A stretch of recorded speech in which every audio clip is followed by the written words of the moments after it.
मुझे बताते हुए बड़ी खुशी हो रही है कि साउथ ईस्ट डिस्ट्रिक्ट की एंटी नारकोटिक स्क्वाड में एक बांग्लादेशी इलीगल इमिग्रेंट नेटवर्क जो काफ़ी समय से दिल्ली में,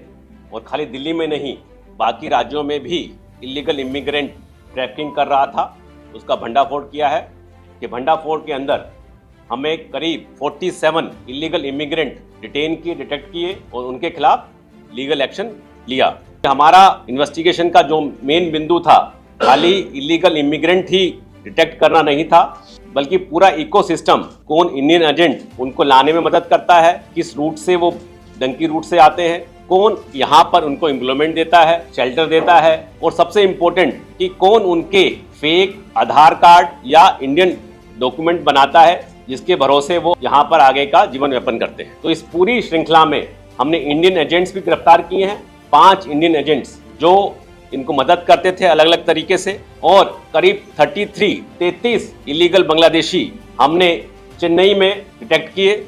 और उनके खिलाफ वहाँ पर 2 FIR दर्ज करवाई। ये पूरी इन्वेस्टिगेशन स्टार्ट होता है 12 मार्च से, जब एक इलीगल इमिग्रेंट असलम हमें मिलता है। उस तहकीकात में काफ़ी नाम सामने आते हैं, खुलासा होता है। उसमें एक व्यक्ति जो मास्टरमाइंड किंग पिन है पूरे ह्यूमन ट्रैफिकिंग का, इंडियन एजेंट जो ये इलीगल इमिग्रेंट बांग्लादेश से लाता है और अलग अलग हिस्सों में सप्लाई करता है, वो चांद मियाँ, करीब उम्र उसकी 55 साल, तैमूर नगर का रहने वाला। चांद मियाँ खुद एक इलीगल इमिग्रेंट है, पहले बचपन में अपने बाप के साथ यहाँ इंडिया आ गया था, तो अब क्योंकि इसका बांग्लादेश से कनेक्शन था तो ये उस ह्यूमन ट्रैफिकिंग के रैकेट में सरगना बना,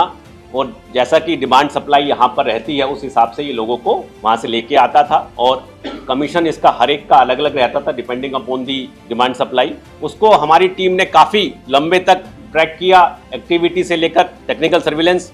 उसकी मदद से फाइनली हम इसको इंटरसेप्ट कर पाए जब वो बांग्लादेश से नई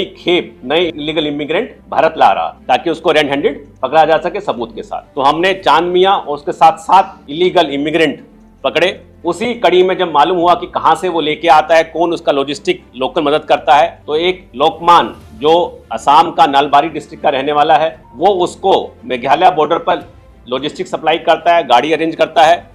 ताकि बॉर्डर क्रॉस करने के बाद वो उनको गुवाहाटी रेलवे स्टेशन तक छोड़ सके और उसके बाद ये अपनी रेल यात्रा से अलग अलग हिस्सों में पहुंच पाए। इस दौरान इंटरोगेशन हुई, जांच हुई, उसमें हमें 2 मेजर रूट मालूम चले। एक वेस्ट बंगाल एक्सिस है जहां के बॉर्डर से वो इलीगल एंट्री करते थे, दूसरा नॉर्थ ईस्टर्न बॉर्डर है जिसमें मेघालय ये अपनी डंकी रूट से आते थे। वहां से जो मेजर स्टेशन होते हैं, चाहे हावड़ा हो या गुवाहाटी हो, वहां से ये दिल्ली की तरफ आते थे, और उसके बाद यहाँ पर इनको अलग अलग मैनुअल जॉब में, जिसमें rack picker, scrap collector, construction job वगैरह में इनको जॉब मुहैया कराते थे। काफ़ी समय से जान मियाँ बेंगलोर में सेटल होने लग गया था, बेंगलोर में ज़्यादा इसका रहना था दिल्ली की बजाय, तो इसने काफ़ी समय से अब दिल्ली की सप्लाई कम और सदर्न स्टेट में सप्लाई ज़्यादा कर दी थी। तो इसकी तहकीकात में जो हमें मालूम चला कि हाल फिलहाल में इसने चेन्नई में काफ़ी इलीगल इमिग्रेंट दिए हैं, तो हमारी टीम चेन्नई रेड की और वहां पर 2 अलग अलग गोडाउन पे 33 इलीगल इमिग्रेंट मिले, और चेन्नई पुलिस की मदद से, तमिलनाडु पुलिस की मदद से उनके वहां भी हमने लीगल कार्रवाई की, और वहां पे 2 अलग अलग टोटल इसमें 47 इलीगल इमिग्रेंट्स हैं और 5 इंडियन एजेंट।